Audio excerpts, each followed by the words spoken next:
जळगाव शहरात मागील काही तासांपासून सुरू असलेल्या मुसळधार पावसामुळे संपूर्ण जळगाव शहर जलमय झाल्याचं चित्र आपल्याला बघावयास मिळत आहे। जळगाव शहरातील अनेक रस्त्यांवर पाणी साचलेलं आहे। आपण जळगाव शहरातील सुप्रीम कॉलनी परिसरामध्ये आहोत। आपण बघू शकता की प्रथमदर्शनी आपल्याला असं वाटेल की कुठली तरी छोटी नदी वाहते की काय, परंतु ही नदी नव्हे तर चक्क सुप्रीम कॉलनीतील मुख्य रोड आहे, रस्ता आहे।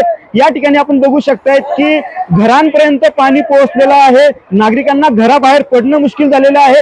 या भागातील कित्येक घरांमध्ये पाणी शिरल्याचं देखील बोललं जात आहे। या भागामध्ये दरवर्षी ही समस्या उद्भवत असते आणि त्याच्यामुळे या परिसरातील नागरिकांचं जनजीवन जे आहे ते दर पावसाळ्यामध्ये विस्कळीत होत असतं। याच बाबत आपल्या सोबत बोलण्यासाठी या भागातील काही नागरिक आहेत, आपण त्यांच्याशी संवाद साधणार आहोत। काय सांगाल, दरवर्षीचा त्रास आहे का? दरवर्षी आम्हाला हेच त्रास आहे। पुढच्या वर्षी 2 वर्षी बी असाच त्रास झाला होता। सुप्रीमचा पुरा पाणी तिकडचं आहे ना, डुब्बन नगर मधला समजा इकडे येऊन जातो। लहान लहान गटर केलेले यांना मोठे गटर करायला पाहिजे होता। गरीब लोकांच्या घरात पाणी पुसून राहिलं आहे। मुसळधार पाऊस चालून राहिला आहे आणि गरीब लोकांच्या घरात पाणी घुसून राहिलं आहे। कोणी नगरसेवक असा फिकरला येत नाही का चला भाऊ आपले वोटर इकडे, तर त्यांचे काय तकलीफ आहे काय नाही आहे असा फक्त येतात इकडे मतदान पुरतं येतात, नंतर बघतात नाही इकडे काय सुविधा उपलब्ध करून देतात नाही इकडे।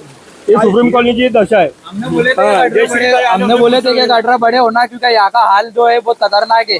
यहाँ का हाल हमको भी मालूम है क्या है, तो यहाँ का हाल तो हमने पहले ही बताए थे कि गटर बहुत छोटी है। ये गटर को घरांमध्ये पाणी शिरल्याचं देखील सांगितलं जाते। नेमकी काय स्थिती आहे? अरे बेकार परिस्थिती आहे। तुम्ही बघा ना, तुम्ही तुमच्या डोळ्यानं घरात पाणी घुसून राहिलं।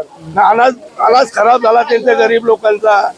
काय मागणी काय आता आपली? मागणी सर, इकडे प्रतिनिधी येत नाही सर, इकडे प्रतिनिधी येतच नाही। इकडे कधी येत नाही, ते मतदान पुरता येतात इकडे, पण त्यांचं काम झालं का ते मग ते शेअर होऊन जातात। आणि गटर पाहिजे। किती तासापासून सुरू आहे यात? अरे बापरे, येतो कालपासून चालू आहे पाणी। काल सकाळपासून पाणी चालू आहे हो। आणि काही लोकांना बिचारांना लई त्रास झाला। आता फक्त आमची मागणी जी आहे, आम्हाला रोड आणि गटरा मोठे मोठे पाहिजे।